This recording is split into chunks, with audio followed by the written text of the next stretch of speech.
En route pour la Marina. Le Bénin est au rendez-vous de son destin. Le 12 avril prochain, des millions de nos concitoyens se rendront aux urnes pour choisir celui qui présidera aux destinées de notre nation pour les 7 prochaines années. Dans cette effervescence démocratique, l'heure n'est plus au simple slogan, mais plutôt à la confrontation des idées et à la clarté des engagements.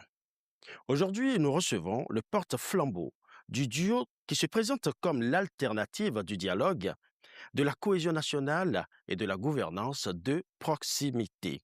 Avec son binôme, il porte les couleurs de la Force Cori pour un Bénin émergent FCBE, avec une ambition réconcilier les fils et filles de ce pays autour d'un projet de société qu'il qualifie de réaliste et salvateur. Nous allons donc ensemble décortiquer leurs solutions sur l'économie, la sécurité, l'éducation ou encore la liberté de la presse. J'ai le plaisir donc de recevoir sur ce plateau M. Paul Rompert, candidat à la présidence de la République. Merci d'avoir accepté notre invitation. Merci de m'offrir cette opportunité. C'est un plaisir. Pour conduire justement cette émission, je ne serai pas seul, je serai avec ma collègue Carole Olaye. Carole, bonjour. Bonjour Ulrike Gaba, bonjour ou bonsoir chers amis téléspectateurs. Cela dépend de l'heure à laquelle vous nous recevez chez vous. Alors Ulrike Gaba, avant d'entrer dans l'analyse de leur projet de société, intéressons-nous d'abord à ceux qui le portent. Qui sont Paul Rompert et Judicaël Onwuanu? Quel est leur parcours? Quelles sont leurs trajectoires politiques? Leur portrait pour mieux comprendre les hommes derrière la candidature, c'est tout de suite. Acteur discret mais structurant de la scène politique béninoise, Paul Rompert s'inscrit dans une trajectoire croissante. Maire de Bopa pendant 7 années consécutives, il a été mis sous les projecteurs avec son entrée au gouvernement de Boni Yayi aux fonctions de ministre de la Culture, du Tourisme et de l'Alphabétisation. Cette expérience au sein de l'appareil d'État lui permet de consolider son profil institutionnel et de se forger une réputation de gestionnaire rigoureux et loyal. Président Paul Rompert, comme on a communément l'habitude de l'appeler Sen, notre Sen, c'est un président qu'il faut pour ce pays. C'est quelqu'un qui a un cœur d'enfant. C'est un monsieur rassembleur.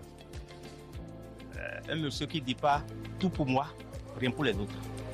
C'est quelqu'un comme ça qui peut être père de famille. Il a été un homme intègre, patient. C'est comme le nouveau président Maga qui est en train de revenir. C'est cet esprit-là, l'esprit d'unité, l'esprit de construction, tout en gardant tout ce qui a été fait de bien depuis les autres présidents jusqu'au président Kalon. Il est un homme qui rassemble toutes les forces possibles, toutes les opinions, quelles que soient les diversités, quelles que soient les ethnies, quelle que soit la nationalité, pour que le Bénin soit un indivisible.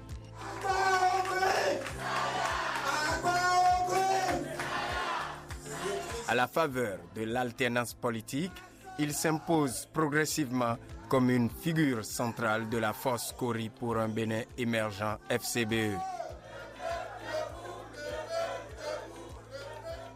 Dans un contexte marqué par des tensions internes et une recomposition du paysage partisan, il accède à la tête du parti à l'issue d'un processus contesté par une frange des militants demeurés fidèles à Boni Yayi.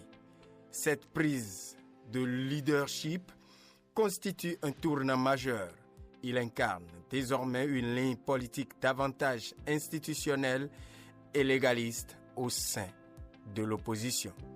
Il est d'ailleurs le premier chef de file reconnu de l'opposition.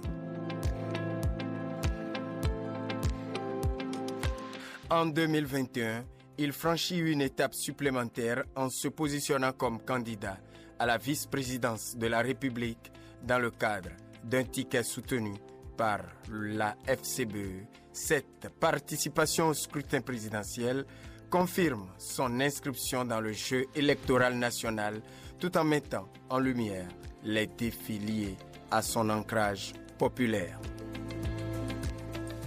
À l'horizon 2026, Paul Onkpe amorce une nouvelle phase de son engagement politique en se portant candidat à la magistrature suprême. Sa démarche s'appuie sur un discours centré sur la restauration démocratique, la justice sociale et la réconciliation nationale, traduisant une volonté de repositionnement stratégique dans un contexte politique en constante évolution.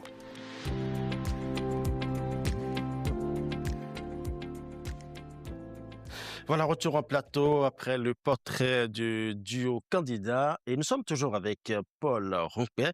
Dites-nous, le 12 avril est déjà à nos portes. Pourquoi votre ticket est-il, selon vous, le seul capable de garantir la stabilité du Bénin tout en répondant à l'urgence sociale qui frappe des millions de ménages au Bénin? Oui, bien sûr, je crois que d'abord, notre candidature n'est pas dans la droite ligne de la gouvernance qui est là. Nous avons été, durant ces 10 ans de l'opposition, nous n'avons pas, disons, la même appréciation des choses, les mêmes programmes. Et donc, au lieu de la continuité, nous pensons qu'il faut vraiment changer et offrir d'autres solutions aux problèmes qui se posent à nos compatriotes. Et donc, c'est ce qui justifie le fait que notre ticket soit le meilleur ticket, étant donné que c'est deux duos qui s'affrontent, l'un pour la continuité, l'autre pour donc changer. Eh bien, nous pensons que notre candidature est la solution. En dehors de ça, vous savez que euh, les institutions actuelles de notre État relèvent d'un seul camp, le Parlement, les gouvernements locaux, etc. Et cela ne garantit pas l'expression démocratique qui est le choix, n'est-ce pas, que le peuple béninois a fait depuis 90. Donc, au regard de tout ça, un pouvoir exécutif aux mains d'un camp pourrait permettre d'équilibrer les choses.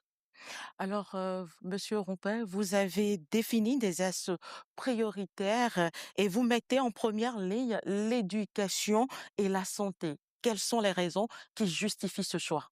Je crois que euh, le monde évolue assez vite et, et tout repose aujourd'hui sur la science euh, et la technologie.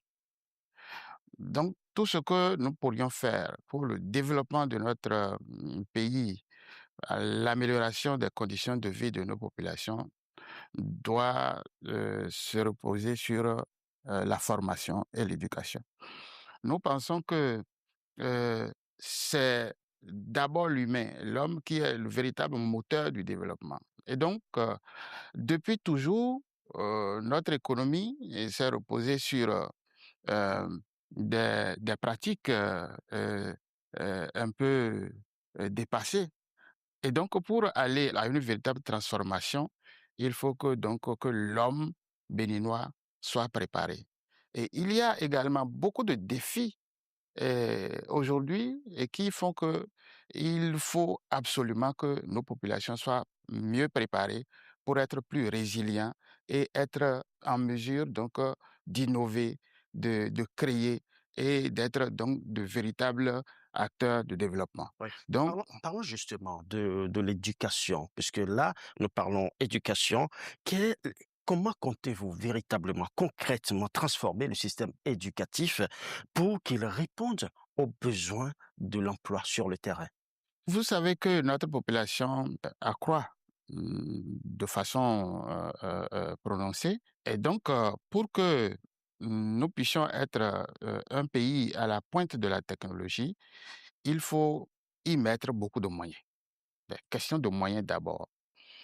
En dehors de ça, il faut que nous ayons des formateurs bien avertis, bien préparés, techniquement au point, pour assurer une bonne formation de notre jeunesse. Donc, ceci reste un problème. Vous savez que le personnel enseignant aujourd'hui est en difficulté majeure, totalement démotivé ne pouvant donc pas donner le meilleur de lui-même dans une condition pareille. Et donc, pour nous, il faut, en mettant plus de moyens, recruter, former et surtout doter nos centres de formation des infrastructures appropriées. Et donc, la petite enfance pour nous reste une préoccupation majeure. Pour être un citoyen résilient, capable donc d'entreprendre, de faire face aux difficultés, d'être un véritable agent de développement et surtout un véritable patriote, il faut déjà que la petite enfance soit façonnée. Donc, il faut créer plus d'écoles maternelles et faire en sorte que l'accès soit obligatoire à tous nos petits-enfants et surtout l'école primaire. Donc, en dehors de ça, les catégories de personnel qui sont créées et qui constituent de véritables problèmes aujourd'hui euh, doivent, disons, faire place à deux catégories de personnel, des contractuels et des fonctionnaires d'État. Lorsque le personnel, l'enseignant est bien entretenu, est bien formé et payé comme cela se doit, je crois qu'ils vont donner le meilleur d'eux-mêmes pour que nos enfants soient mieux formés. Si nous parlons de l'enseignement maternel, de l'enseignement euh, primaire, le secondaire également doit forcément être beaucoup plus technique. Je crois que le pouvoir en place s'est lancé dans ce programme. Il va falloir continuer et améliorer et faire en sorte que nous ne fabriquions plus des chômeurs, des gens qui ne peuvent pas s'adapter aux réalités de l'emploi Al- Alors, dans notre pays. Monsieur Roupet, vous parliez de l'enseignement obligatoire. Comment pouvez-vous rendre l'enseignement primaire et public obligatoire? Comment pensez-vous le rendre obligatoire? Bon, je dis, nous allons rendre l'enseignement maternel et primaire obligatoire. Peu importe que le parent choisisse d'envoyer son enfant dans un privé, Mhm. mais c'est obligatoire que tous les enfants béninois prennent pas la maternelle et le primaire. C'est obligatoire. Le comment, c'est de créer les infrastructures, de faire les recrutements et de financer. Et les moyens pour le faire sont là. Les moyens à mettre dans l'enseignement sont là. Il suffit de revoir les salaires politiques, de supprimer les nombreuses agences créées et de faire en sorte que les charges de l'État soient diminuées. Vous comprenez qu'il y a beaucoup de choses dans lesquelles nous mettons l'argent qui aurait pu servir à former notre jeunesse. Oui. Vous mettez l'accent justement sur les enseignants, sur l'enseignement en général, mais au cœur de l'enseignement, il y a l'enseignant lui-même, l'homme qui travaille pour pouvoir partager ses connaissances. Comment comptez-vous améliorer, ou plutôt restaurer la dignité et la motivation des enseignants, surtout ceux-là qui sont souvent au cœur des crises sociales? D'abord, il n'y aura plus d'AME. Il faut arrêter avec ça. Il y aura une reconversion ou Il, carrément on va supprimer? il faut reconvertir, il faut recaser, il faut que les gens se sentent à l'aise dans le métier.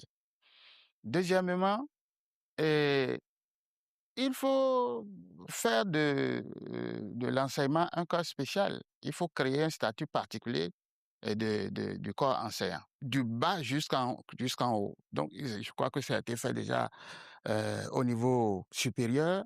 Il faut le faire également au niveau secondaire, au niveau primaire.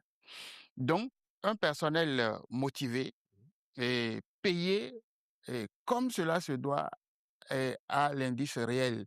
Et vous savez, les avancements sont bloqués, les gens réchignent, et puis tout ça là constitue des facteurs de toutes les façons. Nous avons déjà proposé que au cours de notre gouvernance, le dialogue, les discussions avec les travailleurs seront euh, au rendez-vous. Il faut discuter, il faut mettre à l'aise les gens, il faut résoudre leurs problèmes et faire en sorte que, ne serait-ce que ce secteur-là, qu'il n'y ait plus de grincement dedans.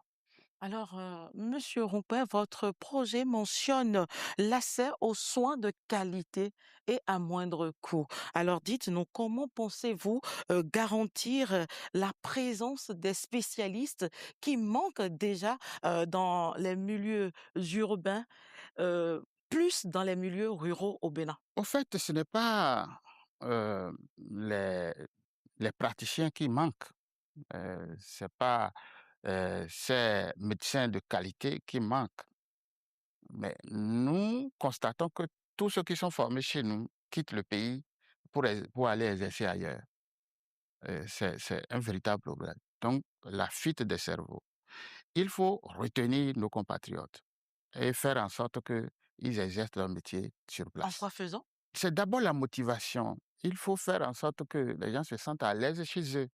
C'est quand ça ne marche pas, quand on estime que les gens sont sous-payés, etc., que les gens cherchent à aller chercher ailleurs.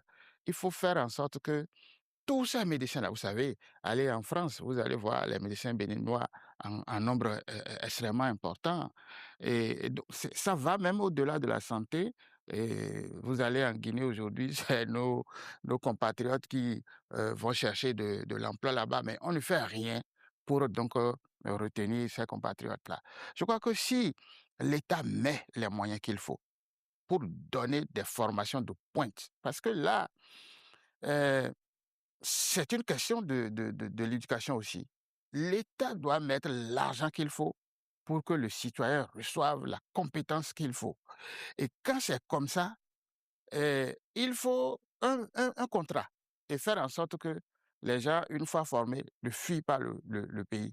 Parce que former n'est pas facile.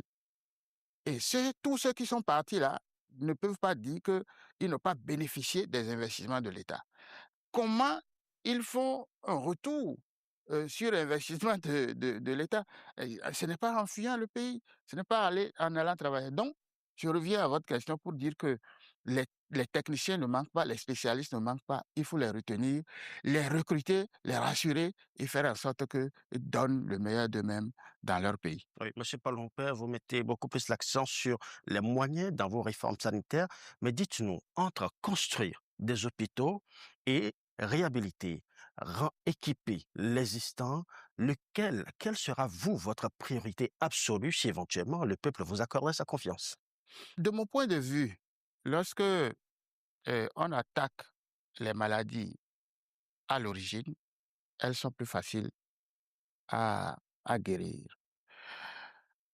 La cherté donc de coûts de soins, les médicaments et autres font aujourd'hui que lorsque les gens sentent qu'ils sont malades, ils attendent d'essayer des méthodes, faire de l'automédication par exemple. Et c'est quand ça s'aggrave maintenant qu'on cherche à aller. En ce moment, les complications sont déjà au rendez-vous. Or, le commun de nos compatriotes n'a pas le minimum pour aller dans des hôpitaux spécialisés de renommée. Alors, moi, je pense qu'il faut euh, créer de petits centres. Entre-temps, c'était dénommé des UVS. Aujourd'hui, ça se mélange un tout petit peu avec des relais communautaires, etc. Je crois que il faut garantir l'accès primaire aux soins de santé en ayant des unités de santé proches des populations. Vous ne pouvez pas, après avoir eu une petite blessure chez vous, vous rendre dans un grand centre. Ça peut se régler à côté. Vous sentez une petite courbature, vous pouvez aller voir l'aide-soignant qui est dans un coin, dans votre village ou dans votre quartier, lui poser le problème. À ce niveau, l'État peut mettre un certain nombre de produits, de médicaments. Je pense que les produits sous-génériques peuvent servir à ce niveau pour tenter de régler les problèmes de maladie à l'étape primaire, avant d'aller vers les... Nous n'allons pas construire de grands hôpitaux 5 étoiles, mais nous ferons en sorte que les plateaux techniques soient améliorés. C'est de ça qu'il s'agit, que nous ayons des soins de santé à la portée, n'est-ce pas, du coût de vie, du niveau de vie de nos populations. Donc, nous pensons au grand nombre et non faire de notre société une société de privilégiés. Alors, Monsieur Paul Roupin, nous allons aborder un second pan de votre projet de société que nous résumons en économie, industrie et agriculture. Quelle est votre stratégie pour passer d'une agriculture de subsistance à une véritable agro-industrie créatrice de valeur ajoutée? Notre agriculture a beaucoup de problèmes. Euh, il faut aller à d'autres méthodes de culture améliorées, soutenues par la mécanisation. Mais il y a un problème qui se pose au plan foncier. Euh, euh, les terres sont telles que si nous n'allons pas de façon courageuse à des réformes, il n'y aura jamais d'espace cultivable. Vous allez voir que, il y a des gens qui s'approprient les terres parce qu'ils ont peut-être peur d'aller mettre leurs sous dans les banques et qu'on découvre qu'ils ont détourné, qu'ils ont eu maladroitement des sous, vont acheter des terres, mais qui ne cultivent pas. C'est là. Alors, lorsque nous avons défini les zones agricoles, après étude donc des filières qui peuvent être supportées par ces localités, il faut trouver les formules pour que les terres soient disponibles. Nos jeunes ont envie d'aller à l'entrepreneuriat agricole, mais ne peuvent pas disposer des terres. Ça pose un problème. Comment est-ce qu'ils peuvent s'acheter, alors qu'ils sont au début, les terres, pour donc aller à l'agriculture? Alors, à ce niveau, il faut vraiment réfléchir pour trouver les formules pour donc garantir l'accès à la terre, pour donc que il y ait de véritables entrepreneurs agricoles. Maintenant, il faut faire en sorte que le secteur soit libéralisé. Le monopole dans ce secteur tue. Donc, nous allons faire en sorte que, en soutenant les entrepreneurs agricoles, en offrant ou subventionnant les machines agricoles, qu'il y ait un bon encadrement donc sur le terrain, avec un recrutement de spécialistes et qui soient aux côtés donc des producteurs pour donc les aider à faire face à tous les problèmes. Vous savez, et au nombre des problèmes qu'il y a, c'est le changement climatique. Alors, il faut donc encourager des retenues d'eau pour qu'il soit possible donc de faire des cultures de contre-saison. Je crois que c'est autant de choses qu'il faut faire en faisant la promotion d'autres filières et, et qui nous permettent donc de soutenir notre économie et de garantir l'autosuffisance Ouais. alimentaire chez nous. Également, il faut un système d'assistance aux producteurs. Il arrive des moments où le producteur a des produits sous la main et qui n'arrive pas à, à céder. Vous allez au nord aujourd'hui, vous allez voir que eux tous ont stocké du maïs, mais qui n'arrivent pas à vendre. Parce Et que qu'est-ce qui peut être fait dans ce extrêmement moins cher. Non, les facteurs sont là. Il y a d'abord les problèmes que nous avons avec les pays voisins qui ne nous permettent pas de déverser le trop-plein sur leur marché. Il faut que nous ayons un système de rachat, de constitution donc de réserves tampons pour donc permettre aux producteurs de ne pas, disons, s'endetter après avoir mis tout cet effort à produire. La transformation donc de nos produits reste également un défi majeur à relever. Si la possibilité de transformer n'existe pas, je crois que le producteur risque d'être découragé et d'abandonner des filières, alors que cela peut nous permettre donc d'avoir des devises. Oui. Dans votre projet de société, vous insistez sur l'attirance des investisseurs étrangers tout en protégeant les petites et moyennes entreprises locales. Dites-nous comment ça peut se faire? Il faut dire que nous avons beaucoup à faire pour régler les problèmes d'emploi, de transformation. Nous ne pouvons pas avoir toute la technologie chez nous. Donc, il faut d'abord que le climat des affaires euh, permette donc aux citoyens d'investir et de faire venir également des investisseurs étrangers. Euh, Un pays qui n'est pas industrialisé n'est pas aujourd'hui ne peut pas être compté parmi les pays qui se développent. Donc, nous allons faire en sorte que il y ait effectivement des investisseurs étrangers et qu'il leur soit garanti la possibilité de s'épanouir dans notre pays et de nous aider à transformer nos produits.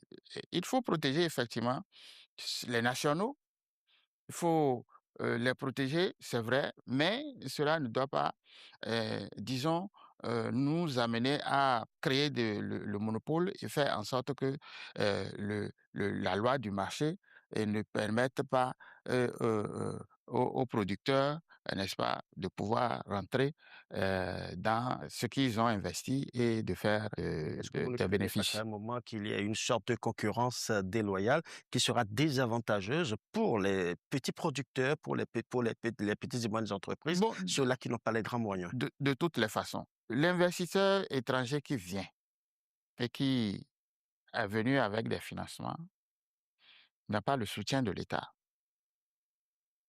en termes de subvention, d'injection directe de l'argent. Alors que les nationaux peuvent trouver des opportunités à partir du soutien direct de l'État.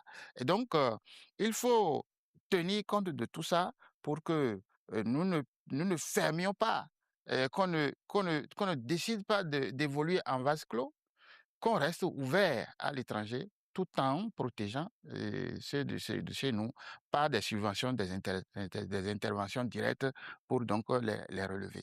Il faut que nous quittions l'étape de petits producteurs pour devenir de grands producteurs. Et c'est dans la concurrence que les gens vont s'émuler et améliorer ce qu'ils sont en train de faire. Alors, Monsieur Paul Rompin, nous savons tous des actions ont été concrétisées pour visant la survie du Béninois lambda. Parlant du coût de la vie face à l'inflation, quelles mesures immédiates prendrez-vous pour soulager le panier de la ménagère dès vos 100 premiers jours? Il faut qu'on tienne compte des produits de grande consommation. Et nous connaissons le Béninois, on sait à peu près ce que nous consommons. Il faut faire en sorte que si c'est des produits qui viennent de l'extérieur, que les taxes appliquées sur ces produits diminuent. Voyez-vous, il faut euh, revoir le système des impôts et taxes qui sont prélevés au cordon douanier et faire en sorte que les produits qui sont déversés dans notre pays soient d'abord contrôlés et que les prix soient adaptés à nos réalités, au coût de vie donc du Béninois. Vous voyez, euh, vous prenez des exemples simples de produits de grande consommation, l'huile végétale par exemple. L'huile végétale coûte extrêmement cher au Bénin, plus qu'au Togo à côté. Et lorsque le citoyen se permet d'acheter ne serait-ce qu'un bidon, eh bien, ce véhicule-là est garé et le citoyen perd donc son produit. Cette protection en faveur des raffineries locales pénalise le citoyen. Donc, il faut faire en sorte que, tout en protégeant, que nous puissions donc permettre à nos compatriotes de vivre. Si au Togo à côté, les gens sont autour de 20 000 le bidon et que nous, on est à 28 000, etc., ici, il faut automatiquement revoir le système pour que nous offrons le minimum à nos compatriotes.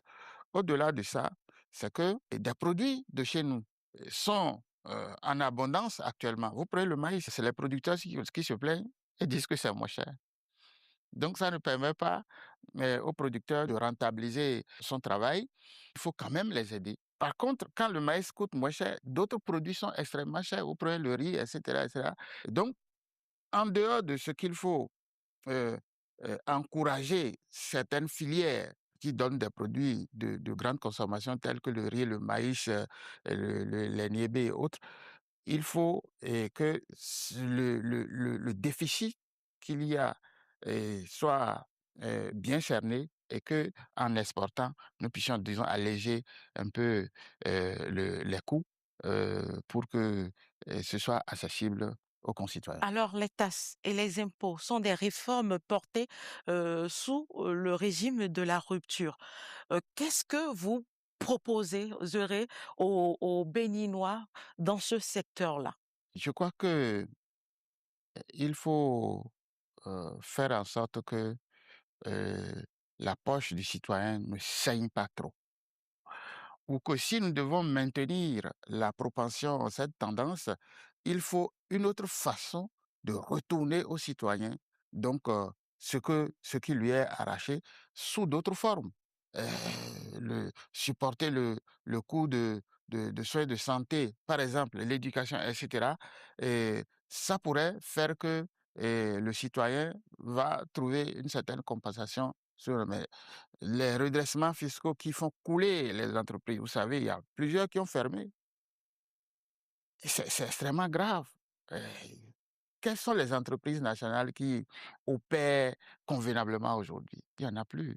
Et donc, il faut faire en sorte que, eh bien, que les impôts ne tuent pas les initiatives, ne tuent pas les entreprises. Et donc, nous ferons en sorte que nous ayons une fiscalité appropriée qui encourage et qui soutienne les initiatives et euh, protège nos entreprises. Voilà.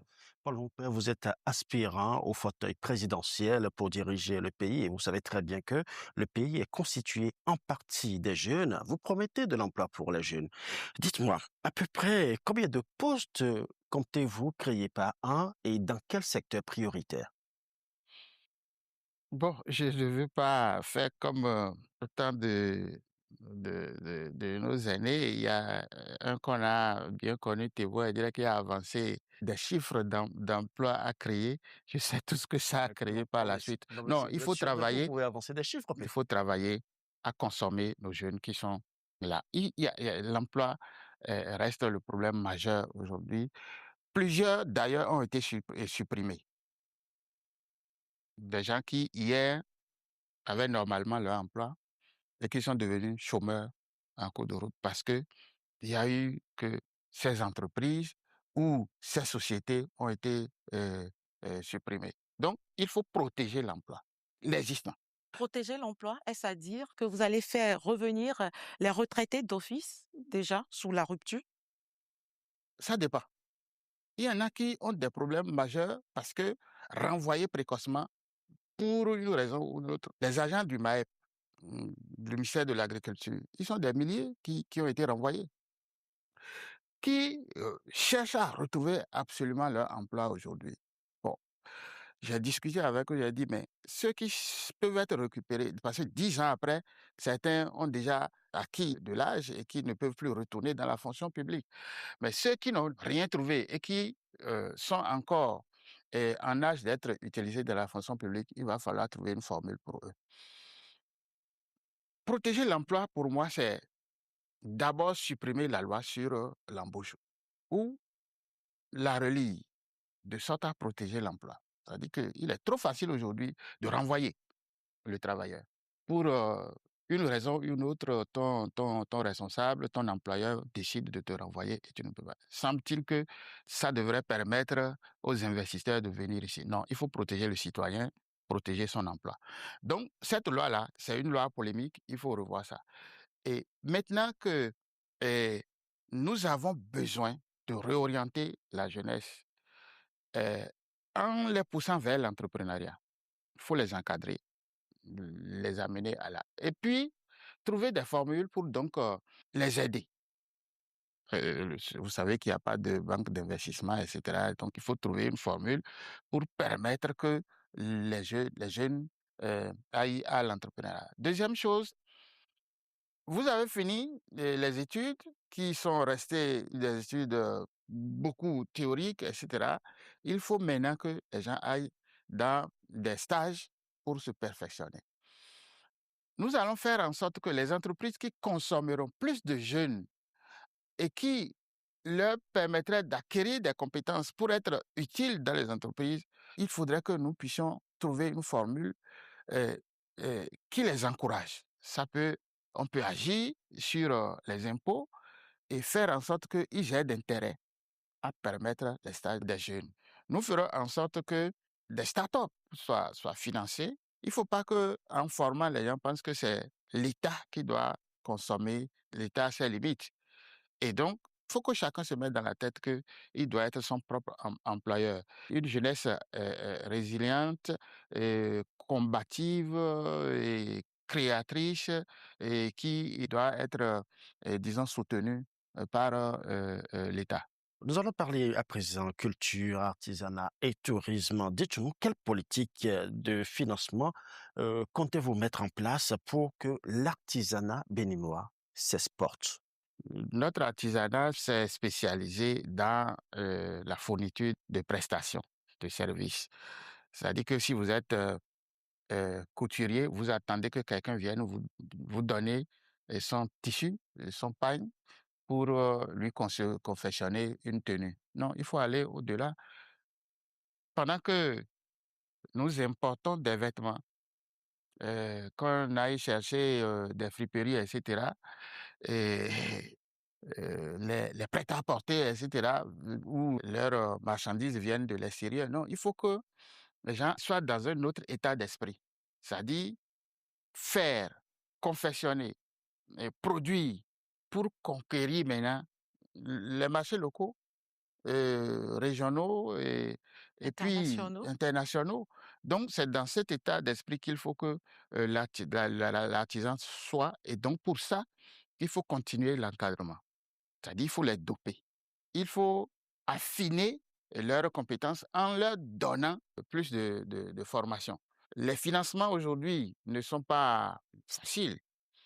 Il faut que l'État, des structures qui accompagnent les artisans et les aident à se spécialiser, à étendre donc leur activité. Je C'est-à-dire que vous serez également prêt à payer les artisans mensuellement? je sais pas cette affaire de paiement.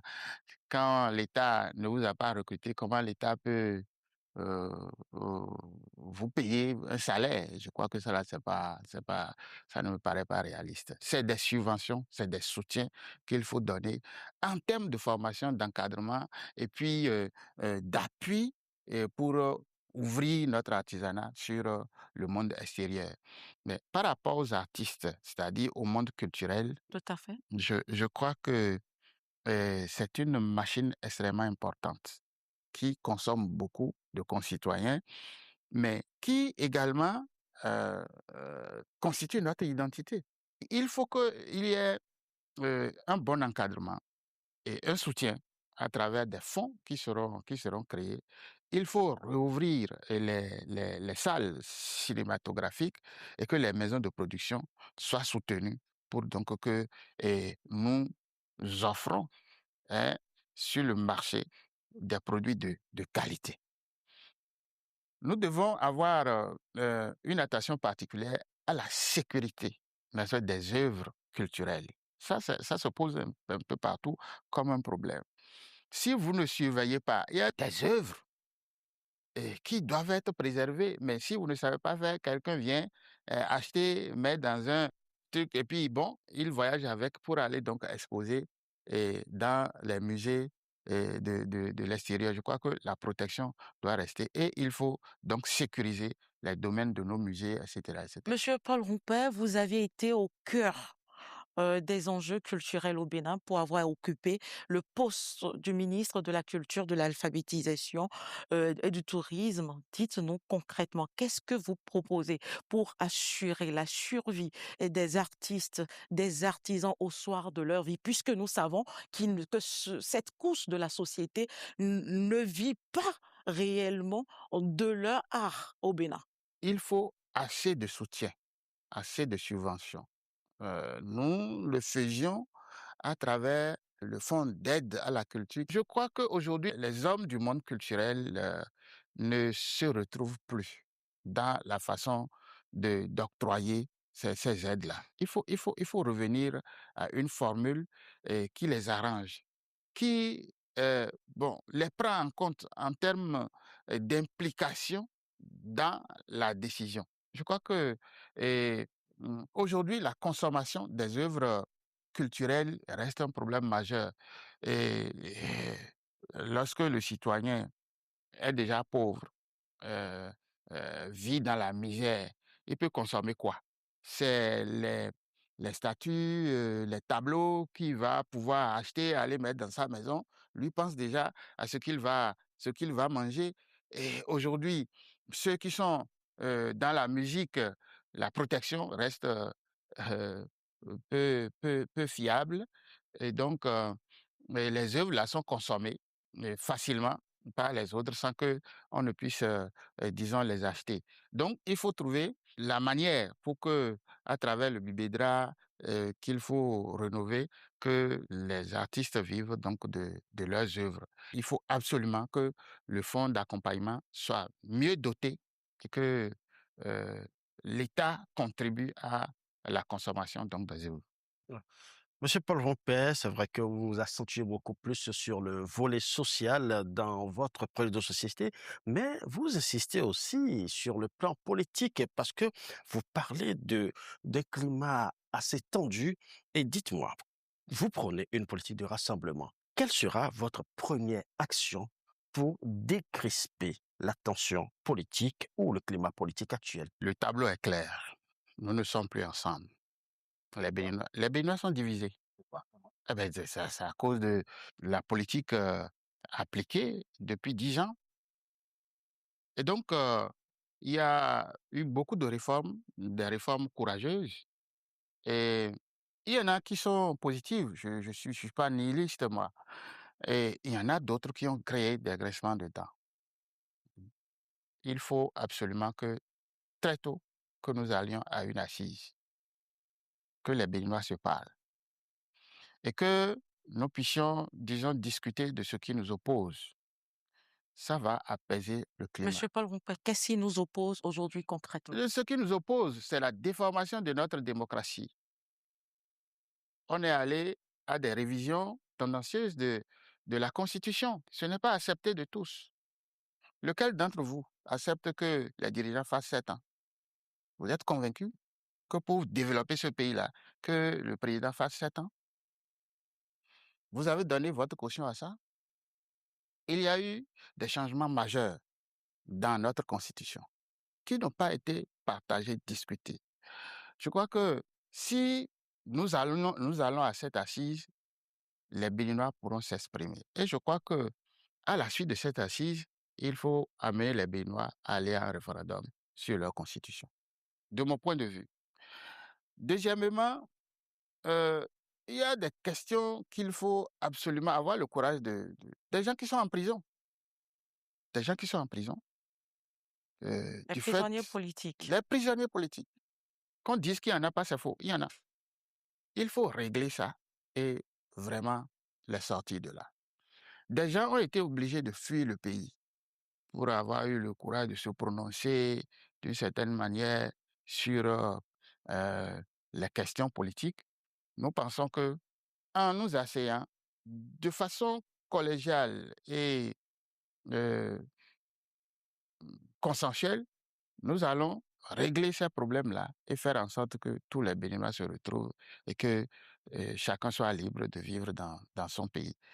Et donc, les réformes qui facilement débouchent souvent sur des parlements monocolores doivent être revues pour que notre Parlement euh, soit le lieu d'expression. Justement, parlant de ces réformes institutionnelles, voulez-vous dire qu'aujourd'hui, que vous envisagez, si vous étiez élu, et Paul Rompet, vous envisagez réviser le système des parrainages ou le code électoral afin que les élections deviennent plus inclusives au Bénin?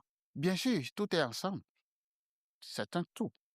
En allant discuter, en allant à une assise nationale, c'est pour discuter de tout. Et le parrainage sous cette forme, vous comprenez ce que ça peut créer d'ici, je ne sais pas si c'est 5 ans, si c'est 7 ans, dans 7 ans. Mais vous n'avez pas eu de difficulté à en avoir. Vous savez, euh, il aurait été meilleur pour nous d'avoir nos propres parrains que d'aller tendre la main pour l'avoir. Et donc, ce qui est normal, c'est que chaque chapelle politique soit en mesure donc de se parrainer. pour contourner la difficulté, surtout que le Parlement relève d'un seul camp, il faut qu'il soit possible que les électeurs parrainent. Dans d'autres pays, on demande que celui qui n'a pas un parti représenté à l'Assemblée, qui n'a pas des maires, etc., des élus, qu'il aille vers les citoyens. Il y a bien d'autres personnes, d'autres citoyens qui auraient pu être candidats, portés par donc le peuple.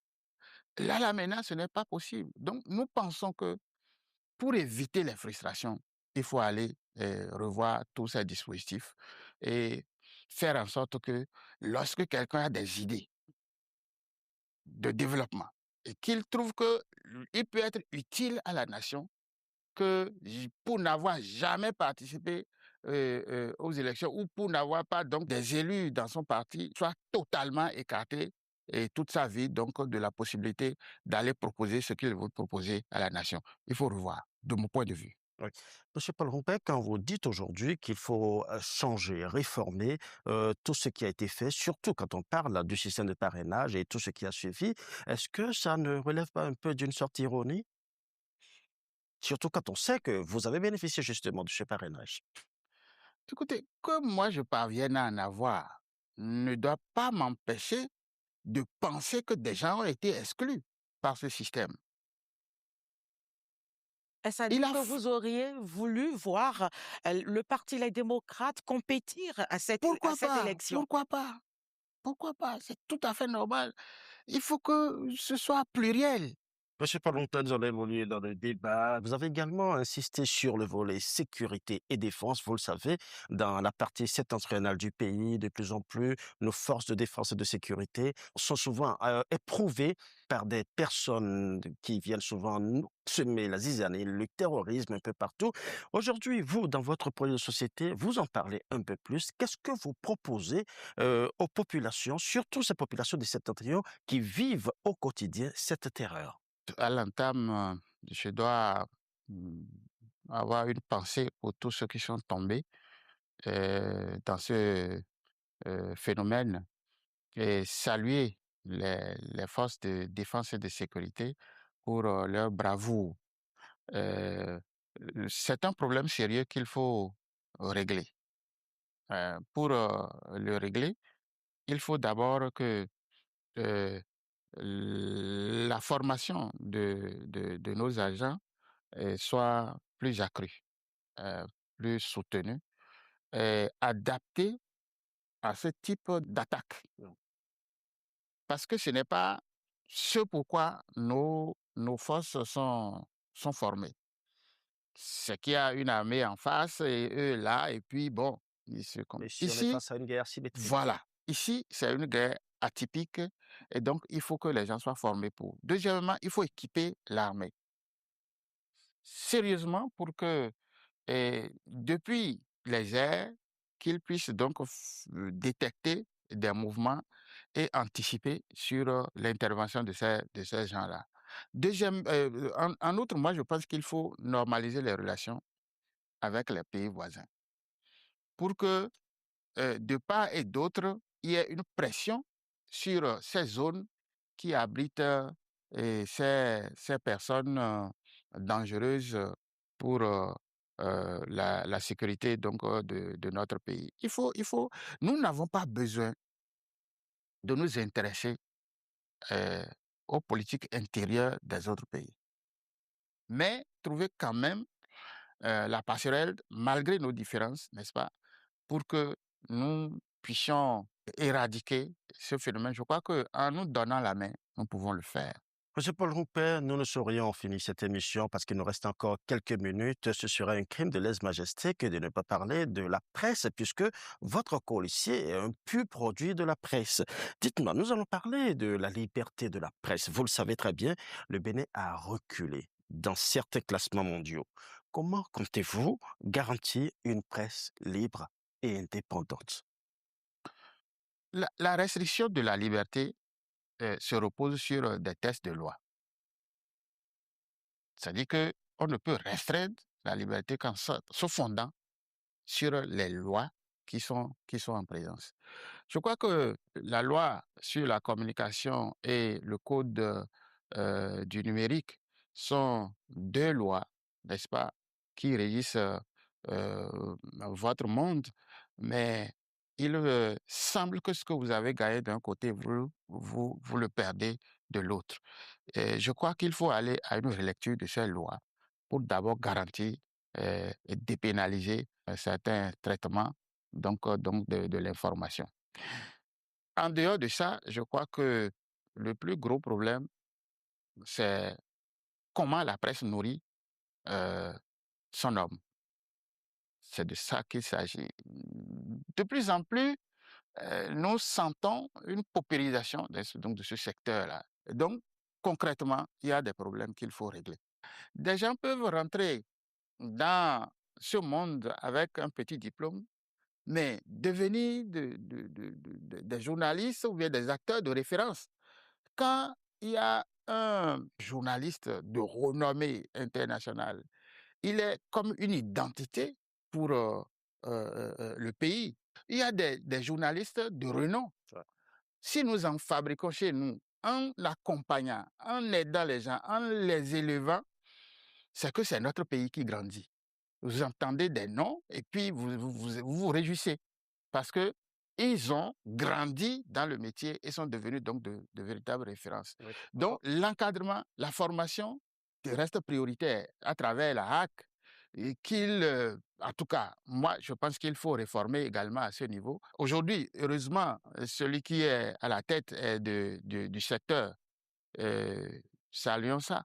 Mais demain, on peut nommer n'importe qui à la tête sans que ça ne soit quelqu'un de votre secteur.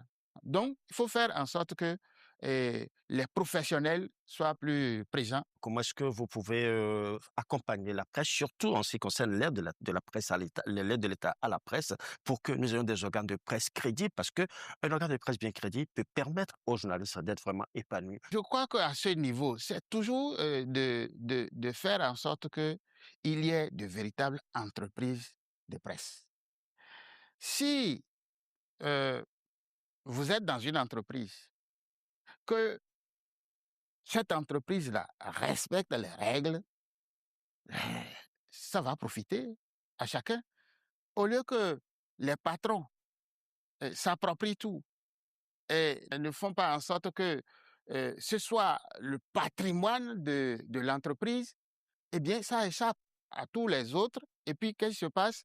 Et chacun décide donc d'aller créer son organe, etc., et tout est émietté. Donc, l'aide doit être d'abord une réalité et ça doit être entouré d'une règle consensuelle et puis après que chacun puisse, disons, effectivement profiter de ça et que les patrons soient dans leurs limites et que une bonne gestion entoure donc ces aides que l'État peut donner à ce secteur. Vous parlez tantôt de réformer la haute autorité de l'audiovisuel et de la communication, notre structure de tutelle. En quoi faisant concrètement, Monsieur Paul Rouquet? Les lois organiques sont là pour faire en sorte que ça soit aux mains donc On de... voit que cet acte-là sanctionne de plus en plus les médias. Qu'est-ce que vous proposez pour que cette institution de tutelle puisse plus nous protéger que sanctionner? Il faut élire tous les membres. Il faut éviter que ce soit l'exécutif qui nomme. Il faut faire en sorte que euh, euh, il y ait véritablement séparation de pouvoir. Si tout ça là peut être observé, je crois que euh, les cas que nous constatons ne pourraient plus arriver. Ouais. Est-ce que vous allez nous faciliter l'accès à l'information? Bien sûr, puisque c'est un droit que de demander à accéder à l'information. Une presse bien organisée, une presse suffisamment libre est un facteur de lutte contre la corruption et les dérapages. Nous voulons faire un certain nombre de propositions au peuple béninois. Mhm. C'est-à-dire que quoi? Nous allons faire en sorte que la société civile soit plus active, plus libre et que annuellement, il y ait un forum donc, de la société civile pour que nous ayons une remontée de tout ce qui, n'est-ce pas, touche au peuple et que les gens ont de difficultés à dénoncer. Et donc, là-dedans, la presse trouve bien son compte parce que vous devriez être là pour empêcher les dérapages, la corruption et la mauvaise utilisation des ressources du pays. En dehors de ça, nous pensons qu'il faut une journée des partis politiques, c'est-à-dire créer des rencontres pour que les Béninois ne se regardent plus en chien de faïence et qu'ils aient plusieurs occasions de se parler. Aujourd'hui, chacun évolue dans son camp et nous n'arrivons pas à nous parler. Donc, il faut une journée des partis politiques pour donc que des débats se fassent sur des questions qui nous touchent tous, et des problèmes spécifiques, et que chacun vienne, du point de vue de son idéologie, de sa conception donc de la société, vienne dire sa solution. Pourquoi pas? On peut se chamailler, se dire beaucoup de choses, mais à la fin, qu'il y ait des conclusions. Et que ces conclusions-là remontent soit vers le Parlement ou soit vers le gouvernement qui va donner donc des instructions à des ministres sectoriels pour donc prendre des décisions de résolution donc, de ces problèmes. Vous allez voir qu'il n'y aurait plus de problèmes laissés, des frustrations, etc., qui pourraient déboucher sur donc, des crises. Paul Rompin, nous sommes à la fin de cette émission, mais très rapidement, est-ce que vous avez un message pour vos électeurs, certainement, qui vous suivent en ce moment, et ils ont écouté les solutions que vous voulez proposer, si éventuellement ils vous accordent leur suffrage? Un message à vos militants. Oui, je terminerai en disant à nos compatriotes que les années à venir, les Béninois pourront se côtoyer et rester ensemble en paix et pourront voir un certain nombre de leurs problèmes réglés de façon drastique. Les dialysés peuvent maintenant se frotter les mains, les AME, etc.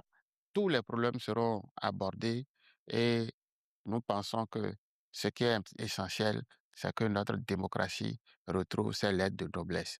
Voter pour le duo Paul Roch-Ouanou, c'est opter pour la paix pour notre pays.